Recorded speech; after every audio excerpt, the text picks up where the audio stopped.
Hey, folks, welcome to Caching in the Northwest. You know, this is the podcast from the birthplace of geocaching right here in the great Pacific Northwest. Now, it's Thursday at 7 p.m. Pacific, and I'm your caffeine-powered host, Chris of the Northwest, and we're going to talk about geocaches and geocachers from here and all around the globe. So while you're finally taking the snow tires off the Subaru, we'll be caching in the Northwest. Oh, yeah, not a flake here in the Tri-Cities yet this winter. We'll see if we ever get anything. And I noticed they're representing the 12s tonight there, sir. Nicely done. And in your dancing, you had the move that we're going to see a lot of. Oh, yeah, there you go. Touchdown. Yeah. Touchdown, Seahawks. So, yeah, looking forward to the big game, the superb owl. And it's going to be a good time. But tonight we're going to talk about Cachely. I'm Wits End. I'm glad you're all here. And this is episode 654. 3, 2, 1. Thank you. I had to do it. I was waiting. I left the paw. I lobbed you the softball just for that. Episode 654 of Caching in the Northwest. If you were new to our fun little podcast here, well, there's a few podcasts in the back catalog that you can go catch up on. You can skip the first 50 or so, really. You don't need to go back and listen to some of those earliest ones, but they're fun anyway. Now, if you have ever wished your geocaching app could do just a little more, tonight's episode is going to make your day or your evening or whatever time of day you're listening to this. Tonight we're joined by Nick. Welcome, Nick, Mr. Cachely. Thank you. We are going to explore the newest tools, upgrades, and hidden gems. Some might call them treasure. No, we wouldn't call them treasure. They're hidden gems inside Cachely 8.1 and why these changes matter for every intrepid cacher. Whether you're a weekend explorer or a hardcore grid filler making multiple fizzy loops, and whether you're planning your next trail run or prepping for the next big caching trip, perhaps even on a global scale, we'll see. This update, well, it's got something you're going to want to try, so we can't wait to learn more about Cachely 8.1. But before we jump into that, some might notice that our third co-host is we upgraded tonight.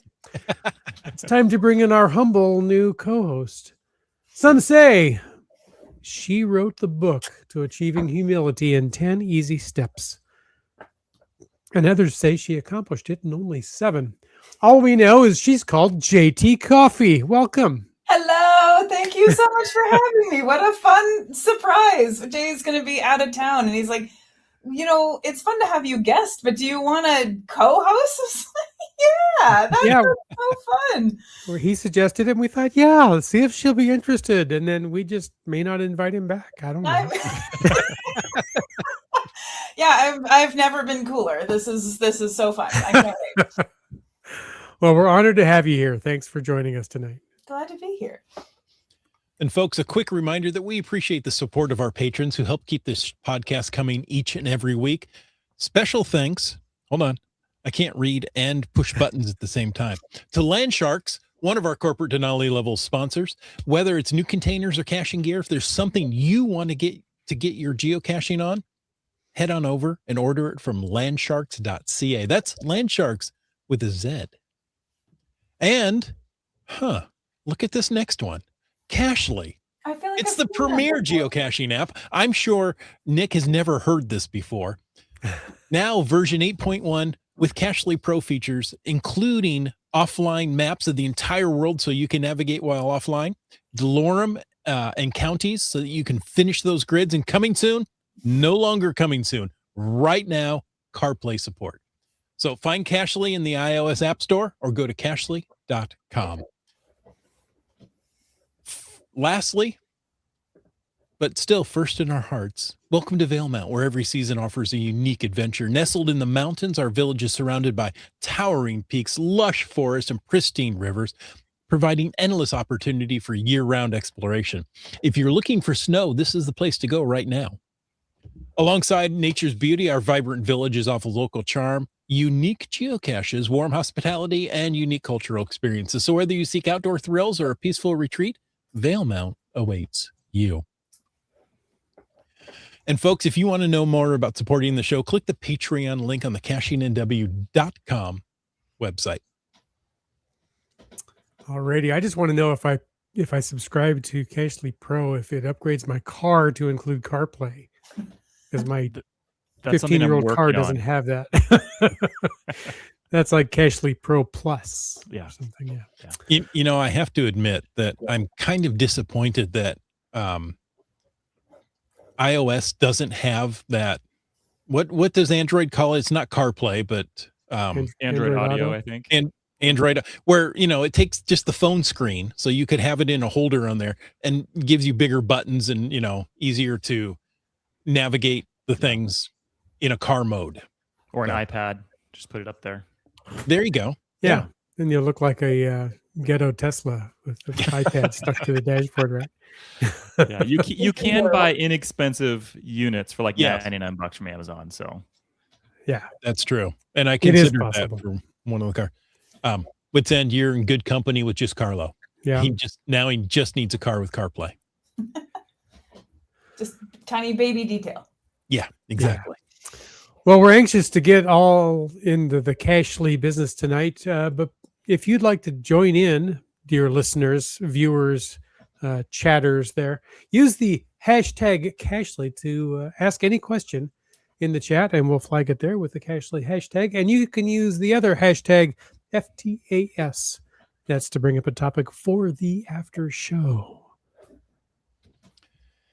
We have to switch gears here for just a moment, and we are truly saddened to hear of BC rock crawler's recent passing. In fact, I've seen in the chat already, we have his wife and some family members in the chat. So, guys, we send out our most heartfelt prayers Yeah. and our sympathies to you guys. Absolutely. Yeah. You know, And we lost a friend, but you lost a father, you lost a husband, and I don't know what that's like, but it's got to hurt. And Yeah. just to know, if you need to talk, we're here. Reach out to us. We're happy Yeah. to talk. We're happy to help in any way we can. I understand it was quite sudden too, which kind of makes it harder sometimes. Yeah. So he's going to be missed on Thursday nights from our live Caching in the Northwest family. So Yeah. that's a tough one. That's a tough Yeah. one. So I love that you put me next into this, because that's a tough act to follow. Well, I wasn't exactly sure where to put this, because yes, it is tough to follow. But if Rory was still with us, he would want to hear all about Pi Day 2026. Can you believe? I mean, it feels like it was 2025 just yesterday. Well, Pi Day, yeah, it's February. I mean, we're coming up on guys. We're coming up on Valentine's Day. Just give you a heads up. You got about a week to plan. So think about that, okay? The ladies are well aware of it, but guys, this is your notice, okay? You can watch a Super Bowl, but then you got to get busy. That's right. Now, next year, we've got real problems because the Super Bowl is on Valentine's Day. Oh. So there's going to be a lot of breakups. I think there's divorces, in the plan. So, you're going to have to do something big, guys. Balance those expectations. Yeah. And you know what? Just go buy a DVR so you can record the game and watch it later. Well, there's really nothing more romantic than a series of Bud Light commercials interspersed with football. That's right. Divorce is just another flag on the play. No, not quite. No, not quite. No. Anyway, a week after Super Bowl Sunday is Pi Day 2026. That's 3.14 sweet ways to celebrate. And get this, there are 3 new souvenirs you can earn. You can grab a slice of geocaching fun.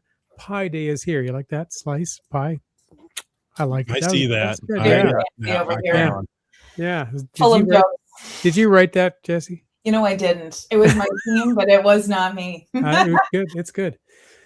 So this year's Pi Day celebration turns puzzles into souvenirs with a tiered mystery cache quest.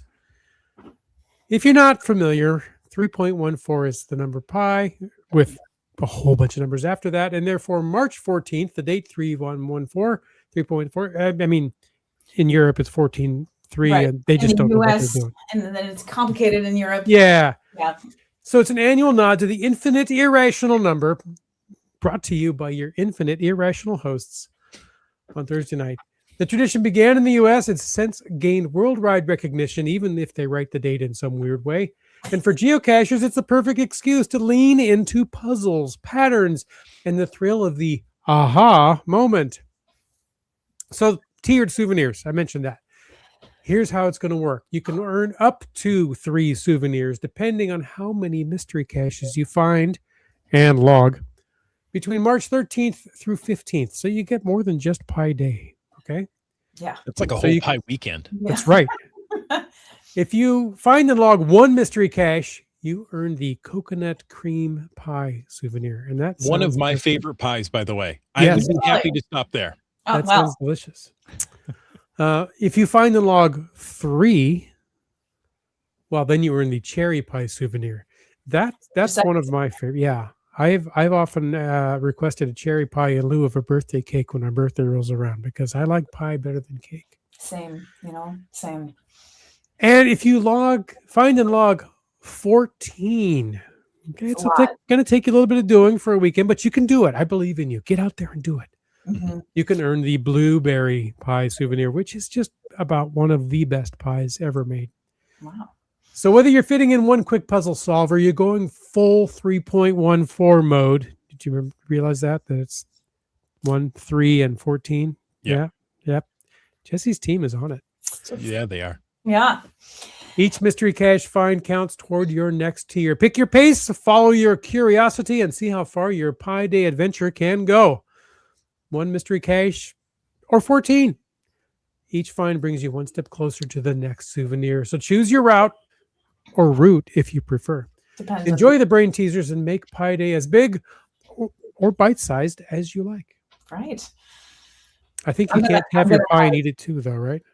I mean, this kind. I'm going to hide some puzzles, I think, because I feel like people are going to need some in my area. They're big puzzle sure. solvers and Mhm. finders, and so I'm cooking up some new puzzles for folks to. Okay. work I like, 1 is easy enough to do. 3, most people can do that. Yeah. I like the stretch goal of going to 14.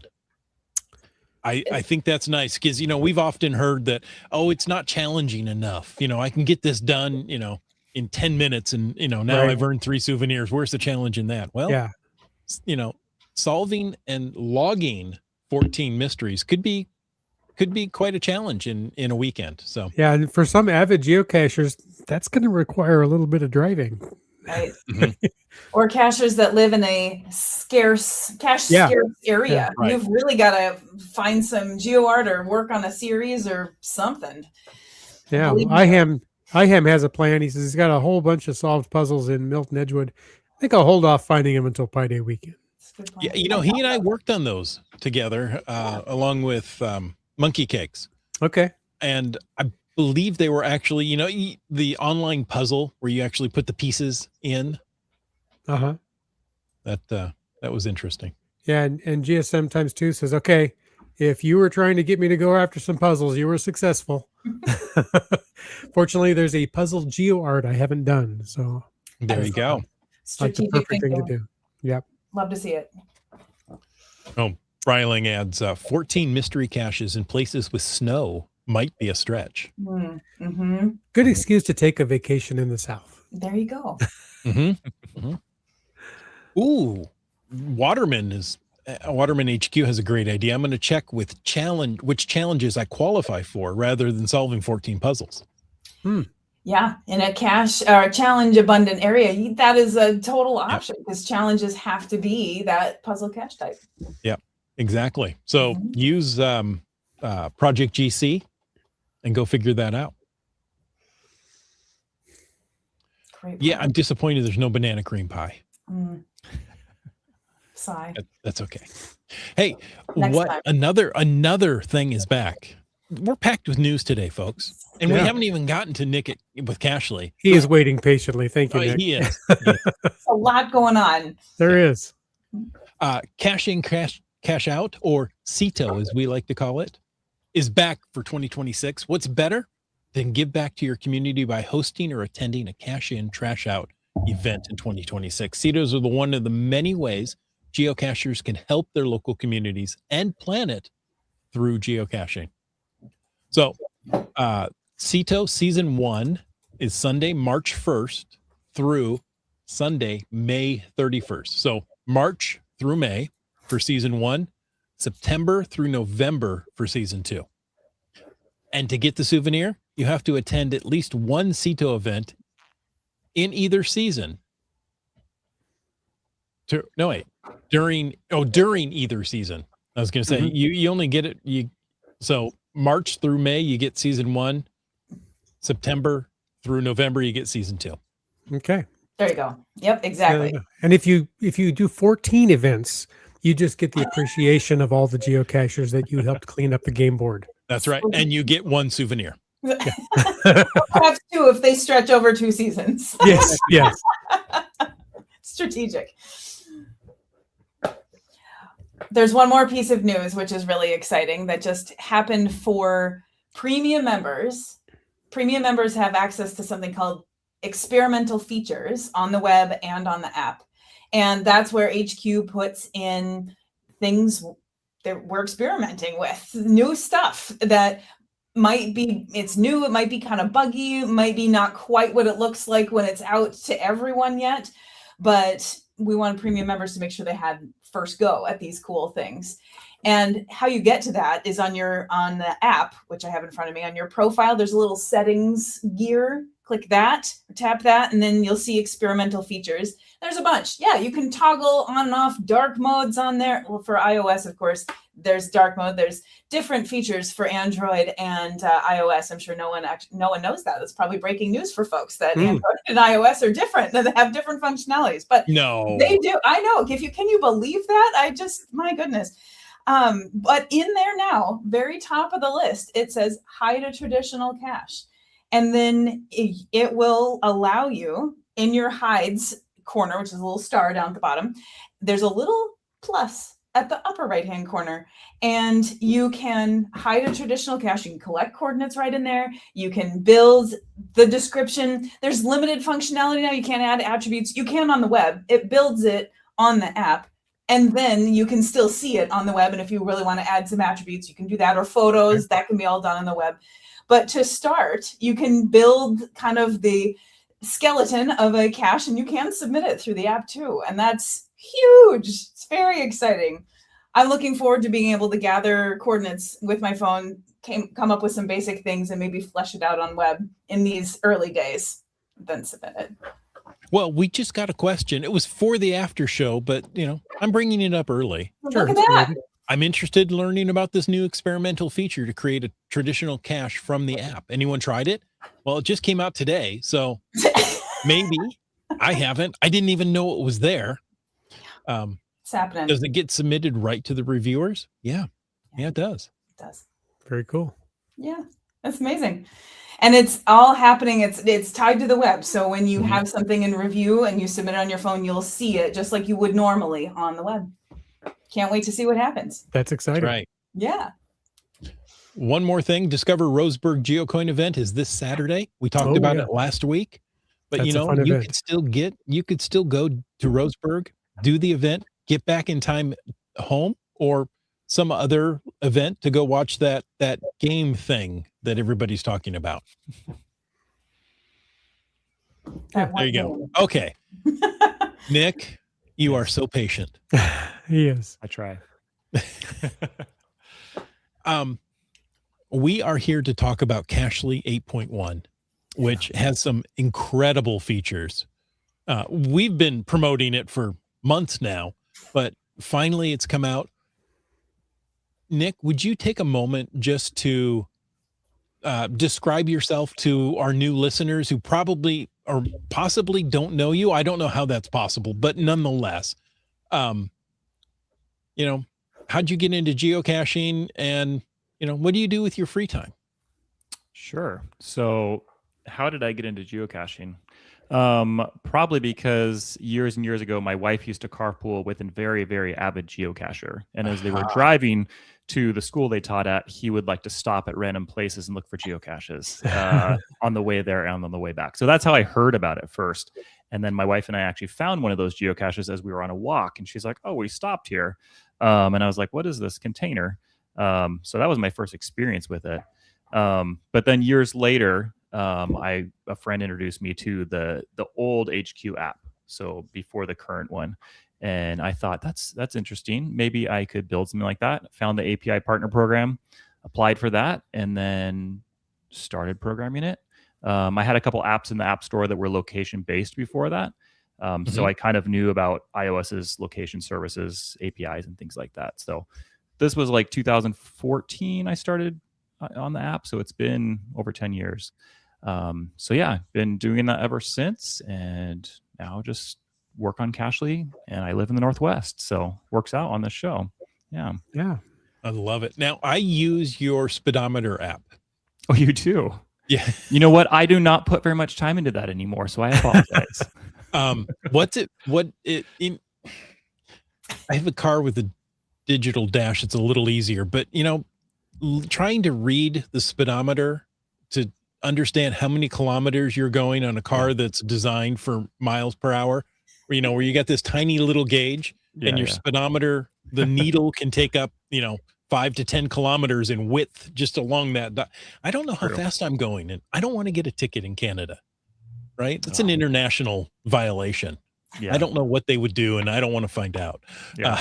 So I take your app, put it there on the dash, and I can tell exactly how fast I'm going in kilometers. Awesome. Well, thank you. Appreciate that 99 cents. But yeah, most of my time is put into Cachly. Those were some of my apps in the past, but yeah, I appreciate you using that. CarPlay is obviously the biggest addition to version 8.1. And we've talked about this briefly in the past, but what were some of the biggest technical or design challenges to bringing live cache maps to a dashboard through CarPlay? Yeah. So first off was just applying for CarPlay with Apple. They don't just let everybody do it. So you have to apply for it. You have to tell them your use case, what your app's going to be, describe it. And you get no status of where your application is in the queue. So really, I think I was trying for over 2 years, and I think I submitted multiple applications just trying to figure out if they would accept it. Finally, one day I got acceptance, and so then I just dove into the API and the templates that they require. So it's very structured in a way that you can't just design it however you want like you do on iOS. You have to use a map template or a list template or a details template, and they pretty much look all the same from app to app, with the exception of like an icon or a few things like that. So a lot of the interfaces of different CarPlay apps are very similar. So that was a learning curve, because I was trying to understand, how can I build something, like I'm envisioning, but with all these templates. So there was that. And then there was also the learning curve of realizing I needed to use a different language. So my old base of code is written into this old language called Objective-C. It's Apple's like original language, and they used it for years and years. And then they came up with a new one called Swift. So I realized, oh man, I need to start using Swift for CarPlay, because all the new stuff is using Swift. It'd be a good exercise for me to learn that. So took a little while to transition to that. Now I love it. I'm writing all of my things in Swift, and when I have to jump back to my old code, I'm like, oh, this is horrible. I hate it. I see why they changed now. So that was a learning curve, and then also realizing some of the other limitations. For example, you can't tap a map pin on the map like you can in iOS. Apple just does not provide a way to tap on something and for me to know where the user tapped their finger. There's just no API for that. And I think that has to do with safety. They're not wanting people to just like tap around, be paying attention to the map. So those were really some of the things that took me a while to kind of onboard. And I mean, it took 1.5 years for me to finally get it released. So a lot of those things were the reason that it took so long, was just kind of ramping up and learning this new platform that was completely different and all the limitations. So would you call yourself a Swiftie now? I was going to say, I can't let this comment go by. Apple Swiftie. Too Yeah. many jokes. Oh wow, Wet Coaster had to ask if you had to tailor your software to use Swift. So that is yeah, amazing. could not let that go Yep, by. I did. And I noticed that when I started using CarPlay, I was like, well, I see a cache going by, but I can't tap it. Yeah. And then I see the button, the number over there. Yep. I'm like, oh, that brings up a list. Okay, that makes sense. Yeah. So all the caches that are on the screen, it will populate that number on the right side. If it's Mhm. more than 10, it'll be say 10 plus. But that was for a long time. I thought, how am I going to do this? You know, like I can't figure out a way to, you know, intelligently make the user realize what's happening. And if you tap the current user location, it will zoom in enough that then labels will show on the map. So you'll see the title of the cache. So I you see like the that. title, you tap the Okay. button, and you can associate what's in the listing with what you saw on the map. And that's really the best I can do, I think, until if Apple ever changes it. But yeah, those associating the words on the map with the words in the list. So Mhm. yeah. So I'm curious, did they give you some kind of a simulator when you're programming it? So you don't have to keep running out to your car and plugging your phone in to test the CarPlay mode. Do you? Yeah. there is a simulator. And I do have a Bluetooth device that I will put in my car because my car's an old Subaru, and then I'll put on my desk as well. But there also was a simulator, and then you can run simulated locations so that you don't, you know, you can Oh, put a GPX file in there that has a route on it, so you can test Uh-huh. your own route if you want to. So yeah, I did a lot of simulation, and then my beta testers would be testing it as they would go to work each day. So I Okay. do physically test it quite a bit, but by far the simulator and my beta testers have probably done more than me. So oh yeah, makes Yeah. sense. All right. Well, there's, gosh, so many features in your app. It's just amazing. How do you whittle that down when you're going to launch the app or even launch a new version? How do you decide which features? Okay, this is an essential feature. I'm going to launch with this, and this one is just an enhancement. I can do that later. How do you make that choice? usually feedback from beta testers, feedback from users, or I see kind of a trend of requests over the years, you know, like, hey, I wish I had multi-user logging, things like that. Like I go caching with my kids and I have to log out and log again. So those Mhm. kind of things I've seen trends, and I'll write them down on a list somewhere. So I have a running list of features that someday will be introduced. And then when the time seems appropriate, I'll maybe choose one of the bigger ones that takes a lot more development. So really, that's kind of the way it happens.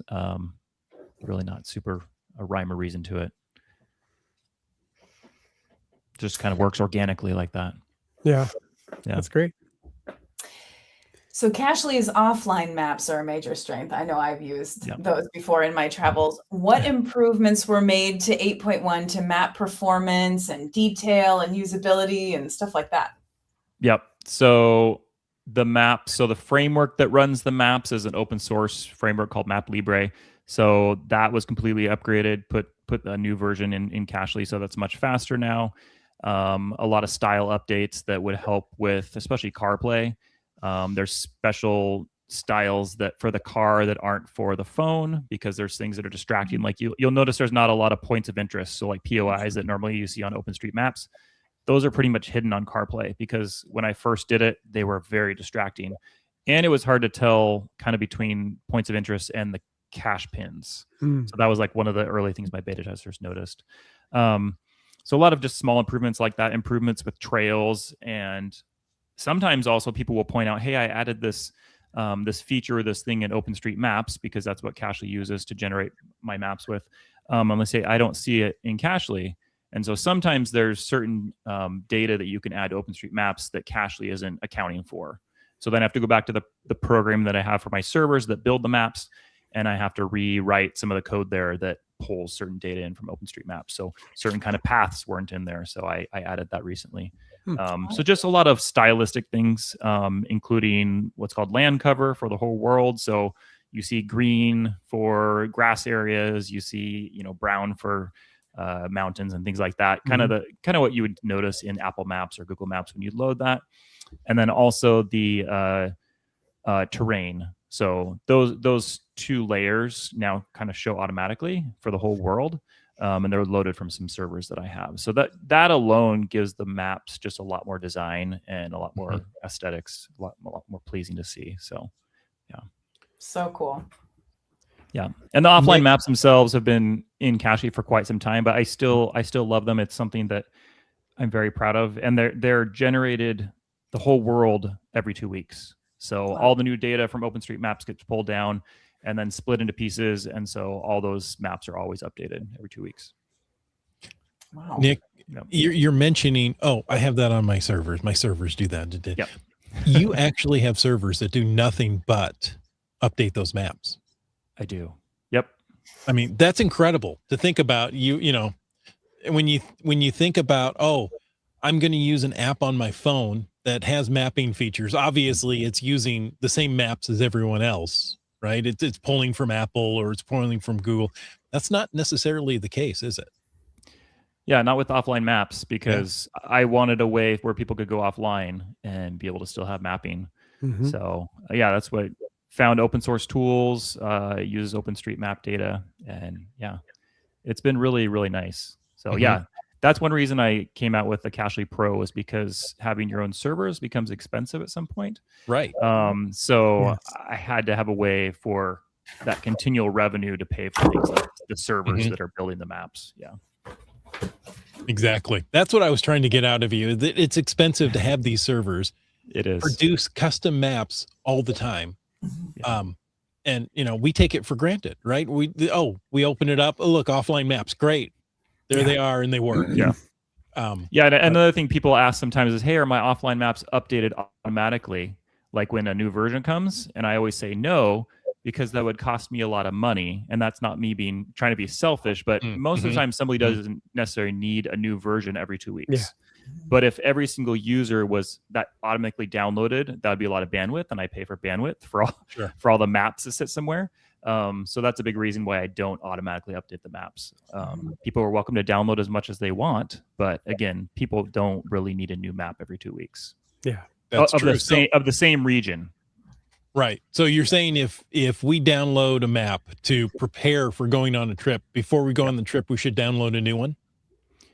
If you're concerned about things like trails, especially trails, like we live in the Northwest, there's lots of trails, lots of woods, things like that. Those are added often to OpenStreetMaps. So I would say, yeah, if you are going out in the woods and you're planning something, check to see if it's there. If it's not, download a new version, because somebody might have tracked that trail and added it to OpenStreetMaps. Right. Yeah. All right. Well, we all love geocaching, and most of us love Adventure Labs. Love them. Some people hate them, but anyway, love them or hate them. Integration into your app it's just deeper than ever. Did you face a lot of technical hurdles in syncing, things with multiple stages like Adventure Labs they're designed to have, and all those data is into with the app and everything? Yeah, that was difficult when that API first came out, just kind of understanding how it would work differently than just regular traditional caches. And then the integration with the Adventure Labs app, and then the stages. So it's kind of hard to figure out, this is the API loads kind of the parent Adventure Lab, and then it will load the stages later with a different API call. So I had to figure out how that would all work. And then also the interaction with, showing that you found one of the stages and then marking that as a smiley or the found. So yeah, that was a bunch of work. And then I have the kind of the bones of it built into CarPlay, but that's actually something that is not yet in CarPlay, is Adventure Labs. Oh, okay. Because again, it's like, how would you could navigate to one of the stages and then you could somehow transition to your phone and then pull up the Adventure Labs app. I just want that kind of that seamless transition to work really well. But so far I haven't really concepted how it would work as well as I would like it to. So that's another small feature that's going to be coming at some point to CarPlay. That's like a great segue into the next question of their future plans to expand Adventure Lab support, such like offline handling or enhanced navigation between the stages of the little pins. Yeah, I think so. I mean, definitely the stages and also waypoints of normal caches, again, aren't something that are supported in CarPlay currently, but it would make sense to at some point add those, because people want to navigate to waypoints and they would want to navigate to the stages. But one way you can get Adventure Labs in CarPlay is you can add them to what I call trips now, which is basically an offline list for CarPlay. So you can build those on iOS, and you can put Adventure Labs in there. And then you can go back to CarPlay and you can load them there. So it will have the Adventure Labs icon and things like that. So there is a way that you can play those, but you could just not loading them on the live map in CarPlay currently. Okay. Yeah. It took me a couple of times to find that trips tab. Yeah, it's a car on the right side. That's what you need when you go on a trip. That's right. Yeah. Since we're talking about waypoints and stages, I wants to know, is there a limit to the number of waypoints on a single cache that you support? Well, I think that's a limitation of the API, because whenever you create a waypoint on a cache, it sends it to the API, and there's got to be a limit in there somewhere, but I honestly don't know what it is. I don't think it's documented for developers that I've seen. Yeah. Okay. Fair answer. Yeah. Good to know. We'll have to test that sometime. I can go find a cache and add a whole bunch of waypoints. Yeah. Well, you can add your own private waypoints. So you could just. That's true. Yeah, I should do that. I should try it sometime. Which is what I used to do in order to get coordinates, kind of an estimate of coordinates to go hide a geocache. But yeah. Me too. Yeah. Not anymore. All right. Well, you are an official partner app using the API, as you mentioned. And you mentioned like changes to the entire programming language to go to Swift and all. Yeah. How do API changes from Geocaching HQ influence your development roadmap? It's like I was heading this way, and then they changed this API, so I'm going to add this now. Well, the great thing is that they don't really ever add breaking changes where I have to completely change something and rewrite stuff. That's good. So that's great. But yeah, new features are added pretty regularly, and some of them are pretty great that I don't yet have in Cachly. So two that I can think of are the DT grid, which will be coming hopefully in 8.2. That's already been in the API for I think since the summer. And then also marking a waypoint as completed. So that's something that's in the official app, and now it's in the API. And so I'm going to be adding that as well, where you can mark those as completed. So those two things, it's well documented. It's just something I haven't got around to because I've had other priorities with CarPlay.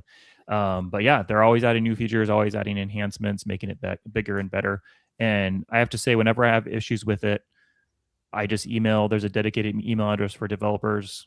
They're very responsive, and the people that are on that team are awesome. So yeah, really appreciate kind of the people that handle all the API. Yeah. Not the people you're going to see up front every day, but yeah, it's people behind the scenes. Yeah. Yeah, and as HQ builds stuff, speaking of API, they share it via the HQ API to the partner developers, and like new things like treasures or even hiding in the app aren't in the API yet, so they aren't in partner apps yet. What would you like to see from treasures, or how do you see treasures integrating into Cachly? I haven't thought about that integration yet. In the past, when there's been kind of promotions like that, they've allowed kind of a web interface, where you could have it in your app and then load that web interface, which would be kind of mobile friendly. So I haven't done that yet, but if there was maybe a little bit tighter integration where there was some API calls that I could make and you could more tightly integrate with the treasures, that would be cool. I would definitely add it.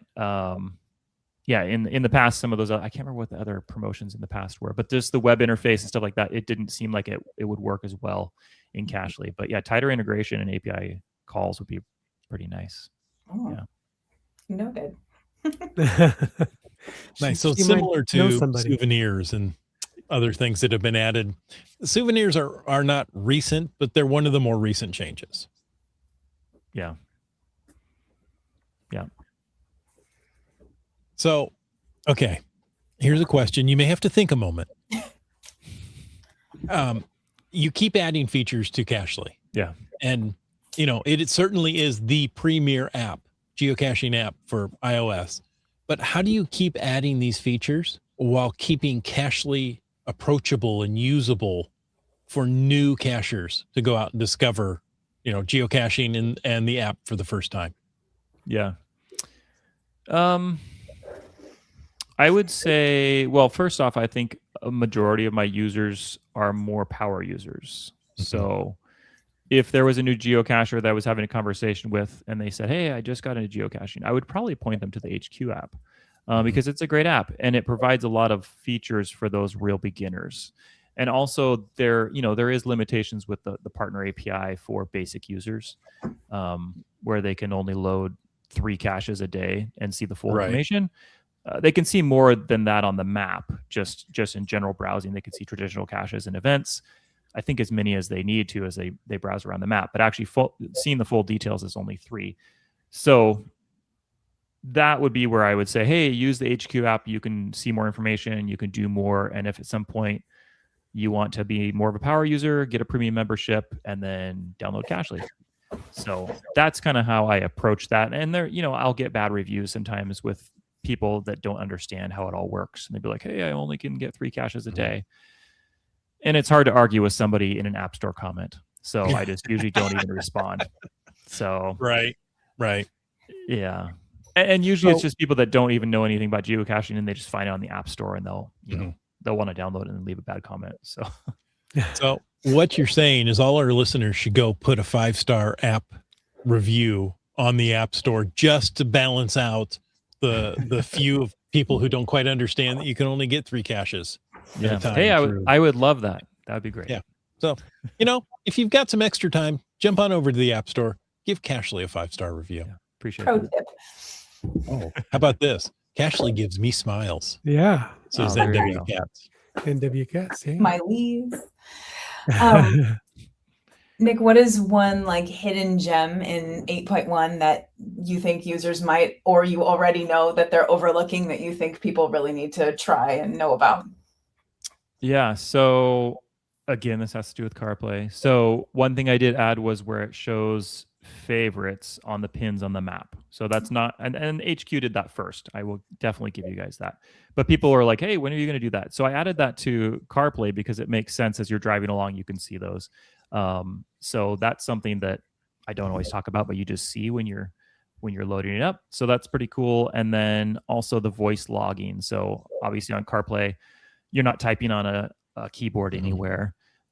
So it's all by voice, and that's pretty cool that it's all, transcribed and voice activated. So that's kind of cool. And you can use things like your text templates, and you can also save as a pending log on Cachly, iOS, and kind of all from your voice. So that's kind of a cool thing that I enjoyed. Minute. Yeah. You can use voice logging and templates. And your template. Yep. Holy So moly. if you have a text template set up and you have it for your different cache types, CarPlay will automatically use those. Yeah. Cache And type. it will Yeah, insert you in can your set up template. Yeah.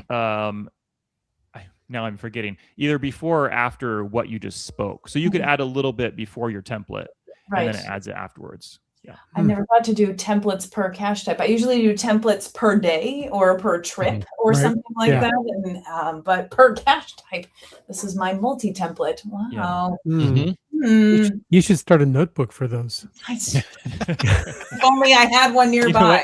what? No. Now you're getting all excited, but I said it wrong. I meant log type, not cache type. Sorry. So if you have a DNF one, you have a found one, you have a write note. Yeah. I didn't Log I type. didn't- Or I didn't have attended, one. right? Attended Or over attended. found, Yeah. right? So I have one for events. Yeah. Hmm. Yeah. I sense a feature request coming your way now. That's what I thought about in my head too. Yeah. That'll get complex. All right. Well, go ahead. 3 hams in a row popped in to say that Land Monkey just came up in Messenger chat and says, hi. Hi, Jay. It doesn't count if he's not here in video. If he was really Land dedicated, Monkey. if he was really dedicated, he'd join us from wherever. That's he right. is. Yeah, obviously he has internet. I'm just saying. Yeah, maybe the prison officials won't let him. Looks like he's having a terrible time. Where did that Yeah. come from? I don't know. All right. Well, we love Cachly. I mean, people in the chat are saying it. We're saying it. It's earned a position on the main screen of my phone. Mm-hmm. There's so many great things to discover and use there. But looking ahead, Yes, there's always more, right? there is. What areas of this wonderful app are you most excited to explore or expand? What can we expect in future releases? Sure. I'm excited already.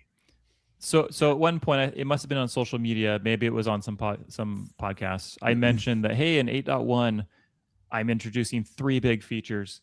And as I developed CarPlay, I was like, wow, this is taking longer than I expected. So the other 2, which is multi-user logging and track recording, are going to have to wait. So I released CarPlay in 8.1. In 8.2 will be the multi-user logging. So you can have your kids' accounts on there as well and log all at the same time. Okay. And then track recording will come out in 8.3. So those are those big 3 that I had announced Fun. some That's time in cool. the past. And then a few that I'll mention as well that I'm working on is currently in CarPlay, when you navigate with offline maps, it's not turn-by-turn directions. You can throw it to Apple Maps, Google Maps, Waze, TomTom, and that will do turn-by-turn. But currently offline maps does not have that. That's something I'm working on, which would be offline turn-by-turn directions. So you Wow. could have your whole state, the whole West Coast map navigation, like kind of downloaded on your device, and then you could do routing offline. So that's something I'm working on. Another thing is something called Cachely Intelligence, which is using the AI features of the iPhone. So that's something that will be coming at sometime soon, probably in 8.2. So that will do things like intelligent summaries of logs.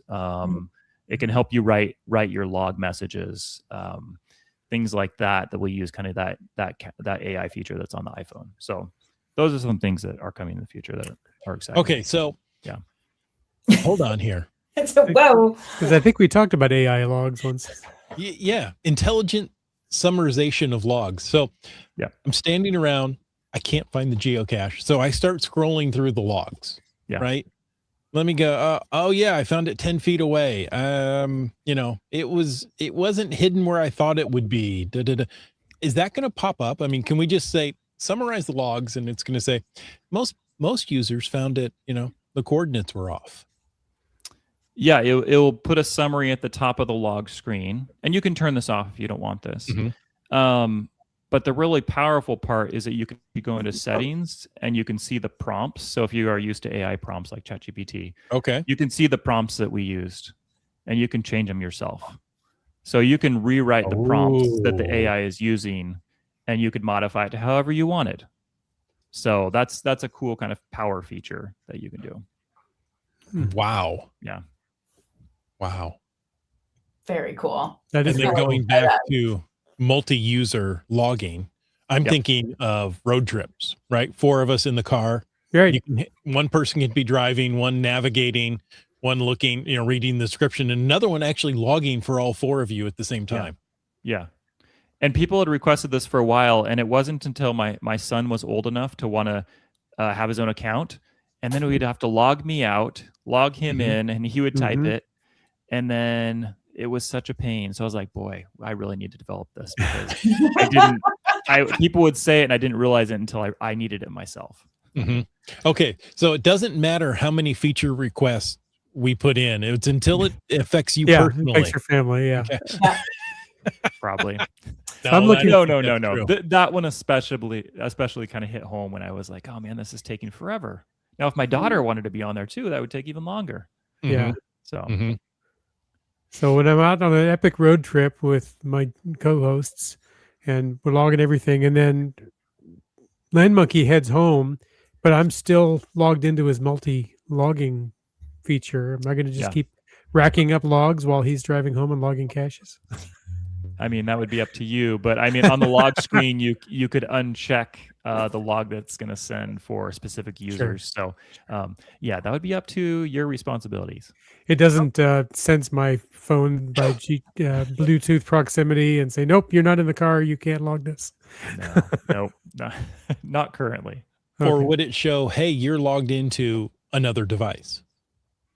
I don't think there's a way currently for a developer to know that. So, Interesting. Okay. Yeah. I have to ask somebody at HQ about that. Only when you I know. Okay, I know we're stuck on this cachely intelligence, but Brian Lane goes, I'd love to see how it summarizes all the copy and paste. I was on vacation logs, right? So Well, possibly that's in why you multiple use the customized prompt and you Yep. say ignore all of those. Yes. Ignore the template. Ignore things Yeah. in a different language or yeah. Yep. And the good thing about the intelligence stuff is it does know different languages. So you could actually Oh, go to Germany, and if you're just an English speaker, it would summarize all the German logs, but put it in English at the in top. English. Very nice. wow. Wow. Just making moves. That's pretty cool. So That's that'd be incredible. I can see an entire industry popping up on how to create these prompts for geocachers to get the information they're looking for. Yeah. My beta testers were saying, and they haven't even had this in their hands yet. I was just showing them screenshots and we were discussing it, but they were thinking, oh, templates, and then you can send those to a friend and import those into yours. And that's probably a good idea too. Yeah. Oh yeah, templates would be a good idea, right? Yeah. I'm in Germany, translate everything into English and then summarize it. Or yeah, If only there were caches in Germany. I know. They really got to pick up their game over there. That's right. They are such slackers. Let's see. Heather says, I had to use Apple Maps. It says the name of the cache and the destination. Very That's impressive. nice. Yes. Very nice. I think I brought that up to you in, what was it, 2016, 2017 at the Ape event. I think like- we did. It gives, I think, just marked location or something like that. I'm like, could you put the cache name there? Yeah, and I think it only does that with Apple Maps because they have an API where you can send that along with the request of the app. But yeah, it was a good suggestion. Appreciate Very that. cool. Whole new career type, prompt engineering. Yeah. There you go.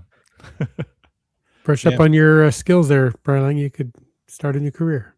That's right. I went listened to a webinar. Maybe it was this week. Could have been last week. 2025 was the year of experimenting with AI. 2026, we're going to see AI implemented. Yeah. Use it to get stuff done. Yep. And the phrase that I took away from that is keep a human at the helm. Yes. Oh, I like that. Yeah. Human hearts and minds. And like, I wanted to unload the dishwasher for me, not like create cool things. Yeah. Exactly. I want to write this email, say it in a way that's nicer than I would say it. I'm going to have to go try this AI thing someday. Yeah, I've heard about it. Pretty It's cool. a good thing. But now we're going on to CI, cachely intelligence. Ooh. That's true.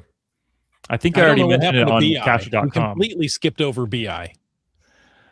Yeah. I think there is. What is that? Microsoft has Power BI. So they Power stole BI. that. You're right. Yeah. Oh, yeah. Microsoft also had Bob, so let's not go there. Whatever that is. And Clippy.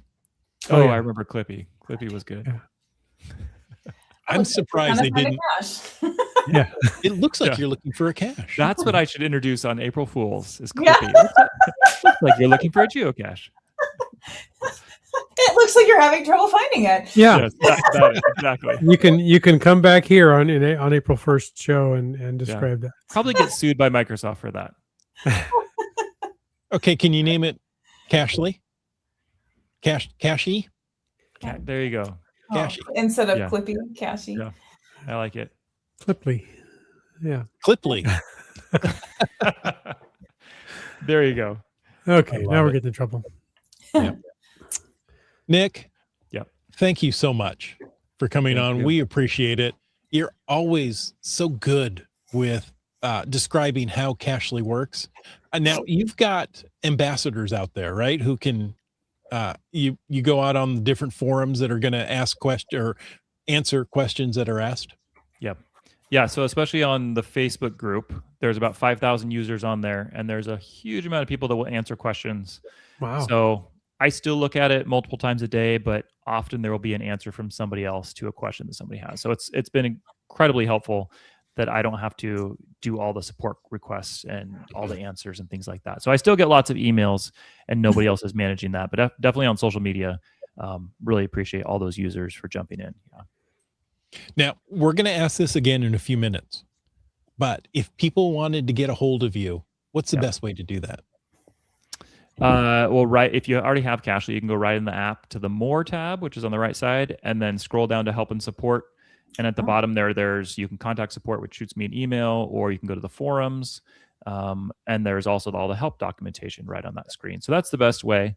But if you don't have Cachly yet, you can just go to cachly.com. You can see all the features, the download link, and all the information there. So, yep. One more, GSM times 2 says if Nick keeps up this pace, Cachly 12 will find the cache, sign the log, and replace it where the hider originally set it. That's right. That's amazing. Consider that a feature request. Yeah. Oh, we should put the camera into Cachly Intelligence. Take a picture and say, okay, where is the cache? That's And it can give you suggestions. You might want to look there. You might want to look to the left. Yeah. Look over there. That's a curious idea. I like that. No, the gears are turning. I love it. Yep. GeoSense AI. Oh my goodness. Yeah. Love it. Folks, thanks for taking the time to listen to this episode of Caching in the Northwest. We hoped you enjoyed it.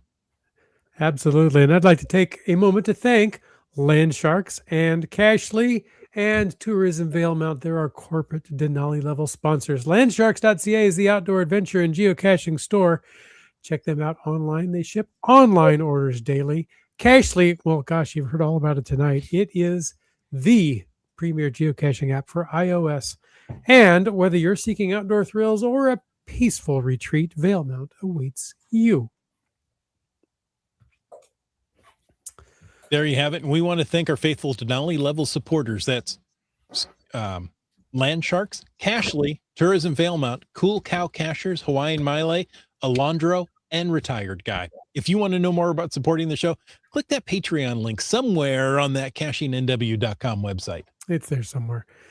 These people found it. We'd like to thank Korsgat, M-Nerve, Lost Ken, Just Carlo, Skyhawker from Arizona, Gundark 2000, Just Finding Our Way, The Caching Cants, Flagman, The Terrible Teas, Kitty Quest, Camp Clan, Seebeck Tribe, B Pendragon, Antaeus. Is that right? yep, Mhm. Antaeus, Antaeus. Doramore, Green Words. Alan. NW Cats. So I'm in the chat. How about JT Coffee? Oh, I think I know her. I know her. Boomer 365, GSM times 2, Railroad. Geobirder, Peach of Washington or somewhere. Somewhere. She's Arizona, as she said earlier in the chat. Okay, there you go. I saw One her. of our newest patrons, Starcacher. UDAC, You Talks to Rocks, Logwork. GeoKaren, Wet Coaster, Gas Station Tuna. Keats 94, Whidbey Island Gal, Genies. LG 9000, Mountain Bike, Another one of our brand new patrons, Fear the Tubas. I have to go deeper with that one. Fear the Tubas. Geocaches. I know her. yeah, Kid Vegas 19, CRS 98. Trexer, Limax, Subway Mark. JR and Juju, brand new. yay, and wrapping up the lists, last but not least, J-Card. Thank you to all of those wonderful patrons. Thank you to everybody in the chat. And Nick, thank you so much for taking the time to join us tonight. We really appreciate it. I know you just gave it, but one more time, how can people get a hold of you to get more information direct? If you don't have the app, you can go to cachly.com. If you do, go to the More tab and go down to Help and Support, and there's contact information there. Fantastic. I love it. It's in the script. I have to ask We want you to get that out there as much as possible. for sure. So, Appreciate it. folks, thanks for taking the time to listen to this episode of Caching in the Northwest. Your support helps keep the quality shows coming. So if you like the show, please click the Patreon link on the CachingNW.com website. Better yet, share your ideas for things we can talk about. If you like the vibe, please subscribe wherever you get your podcasts and give us a review. If you were in a restaurant, you would tip. If you were in a live audience, you would clap. But since you're on a podcast, leave us a free, fast, fabulous, fantastic 5-star review. You can always call into 253-693-TFTC. In fact, do it because, I need to keep the phone number going. And leave us a comment, ask a question, or join us on a cashly fueled road trip any time of the day or night. And of course, you can email us at feedback@cachingnw.com. Join us every Thursday night at 7 p.m. Pacific for a live show and chat. The show's produced by Chris Umfenauer, Jim Paulwitz, Jay Kennedy, Brian Lang. It's licensed under Creative Commons Attribution 3.0, copyright 2026 by Chris Umfenauer. Folks, I ask you to stay tuned for The After Show. Oh, wait, we have updates. Yeah. There's a lot going on in the FTAS. Yeah. Peach Washington said, I thought I said we were freshly back from Arizona because we're in our home in Nevada. at this time. I just saw Annette. I'm fresh out of visiting Yuma this year, and Annette, of course, was there. That's right. So, thanks for joining us from wherever. There you go. Will Wits End read anything in the script? Well, yes, he will. Within reason, yes. We've got our $1 million guarantee. If you give us $1 million, we guarantee to talk about whatever you want. Okay. I held this off just because I know how much you love it, Nick. Yeah. Iham says, inserting there's a whole other obligatory operating tongue-in-cheek Cashly for Android comment here because it's so easy to program. Well, that's not even Nick's app. It's spelled wrong. Oh, never mind. That Then. is Let's true. move on. Yeah. Some other service. Okay. How about Hag Day? That's not for, ugly witches. No, that's hide and go caches on the island. Yeah. Hag, what are we at? 22? Holy cow. I see. I think that is just so cool that you all do that about hiding cool caches and have them all emerge at the same time. Everyone goes, finds them, and it helps really refresh things out there. Yeah. I think it's just so neat. What a cool idea. Well, I think it's really cool. And I really thank the reviewers for allowing them to do that. That's not easy on their part, right? They've got to go release all the caches at a certain time. So thank you, reviewers, for making our game fun. For sure. 100%. If only I knew a reviewer. No, they're hard to find. Yeah. Three Hams says, you guys are streaming in my kitchen as my wife and I are cleaning up after dinner. She's laughing along with you guys. She rarely hears the show. My son's in the living room perked up. Pie day again? ICANN has pie? All the pies. Fun fact, I once won a year's supply of pie.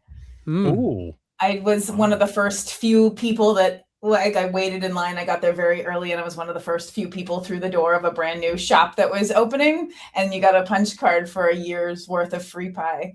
What is a year's worth of free pie? Is it a pie a day? Is it a pie a week? A pie a month? It is a slice a week. Slice it. Okay. That's all the pie that you need for an entire year is just a slice a week. That's 52 slices of pie. That's quite a bit. And they were healthy, just big old slices of really good pie. Ackett's pie in Michigan. Does it include meat pies? No, only sweet pies. No savory. What was your favorite pie after 52 weeks? Oh gosh, that's such a great question. It was a while ago. Their apple pie is hard to argue with. It's just so solid, and the crust was so good. And they had a berry. It was like a Marion berry or something like that. It was just so good. There you go. Okay, Wits End, you get this one. Nice surprise in my inbox this week from Just Carlo. He says, I got a virtual reward. I have a couple of sites in mind already. Fantastic. This is my fireworks.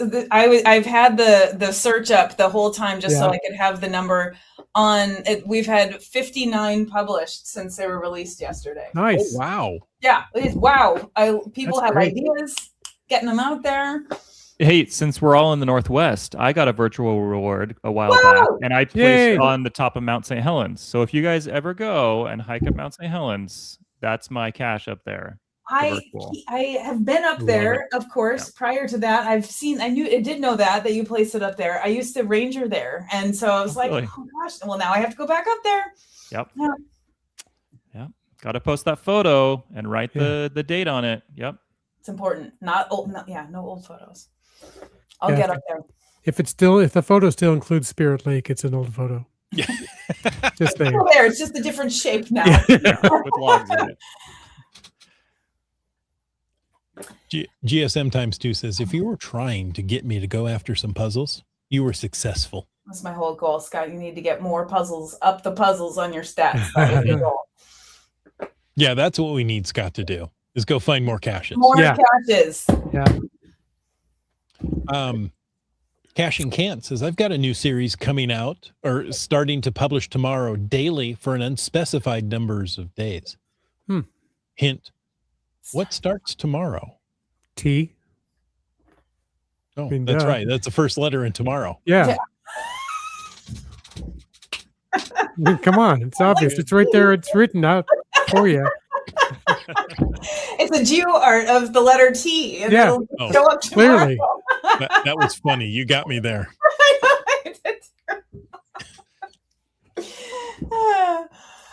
Gosh, what is happening tomorrow? I don't, is it the Olympics?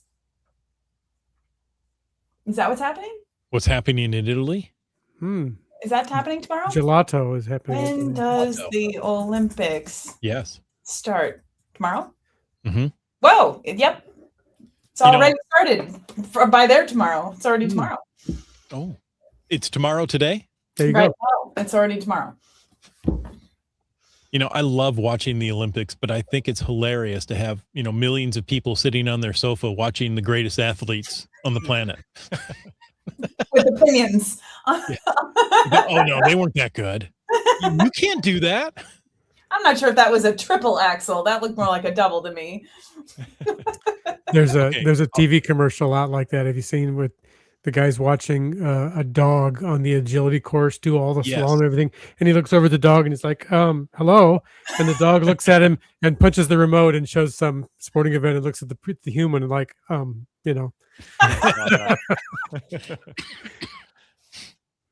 Okay. I was in France for a bit in Albertville, where they held the 92 Winter Games. Yeah. And while we were there, they still have the ice rink, right? And the Stars came back to do a show, and it was around Valentine's Day. So a friend and I, we went and bought tickets to take our wives to the ice skating, and they were cheap tickets, right? We were actually sitting on the ice. They put, flooring out onto the ice, and they were like $30 tickets. And we're like, really? Are you kidding? Yeah. So it was amazing to see their faces that close when they're doing the stuff. You can look at them and go, they don't know if they're going to land this. Like, wow, you don't see that on TV, but when you're there, it's like, yeah. oh, they're focusing, and you can see it, their faces don't change much, but there was just a brief, I did it. Phew. So, respect for ice skaters. That they're real athletes. For sure. Amazing. Okay, one more from Heather. Wits End, do you want to read it? Habus says, I have always loved maps, especially historic ones. I started geocaching in 2011, and in 2012, I went back to college to study map making. Oh, Graduated with a GIS certificate because of geocaching. That Very is cool. awesome. That is a really fun fact. Yes. did not know that. Okay, Nick, here's another idea. Let's toss in historic maps into Cachely as one of the options. Different map layer there. Yeah. Let's toss in a map from 2012 and go ahead and try to navigate around the Tri-Cities. Sure. Navigate around the Tri-Cities with a map from 1950. Yeah, Well, exactly.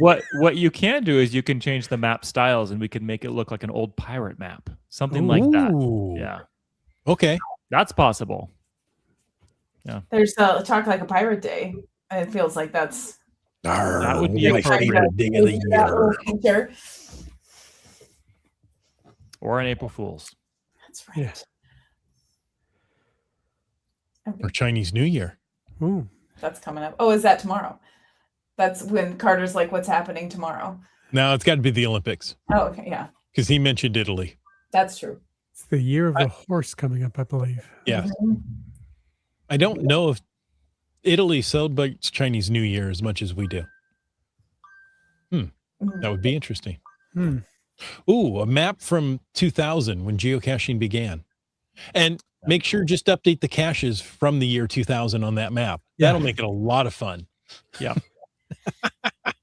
And then the hint can be like, please refer to map this and that from 1999, where there was a building here and now there is not. But you can, that's the hint. Where was this building? Well, there is a geocache here in town that uses an old map of a university and overlays it with a new map or newer map. And, you know, the buildings which don't line up are the code to go find the geocache, except that that old map doesn't exist anymore, not even in the Wayback Machine. Yeah. So it's a really tough one to find. It's just like you really gotta. Yeah. Yikes. So there you go. Nick, I have to say it again. Thank you. Thank you. Really appreciate it. When 8.2 comes out, we're having you on that week. Come on back. Okay. Yeah. Okay, let's do it. Love it. And folks, until next week, go use Cachly and get out and get caching in the Northwest.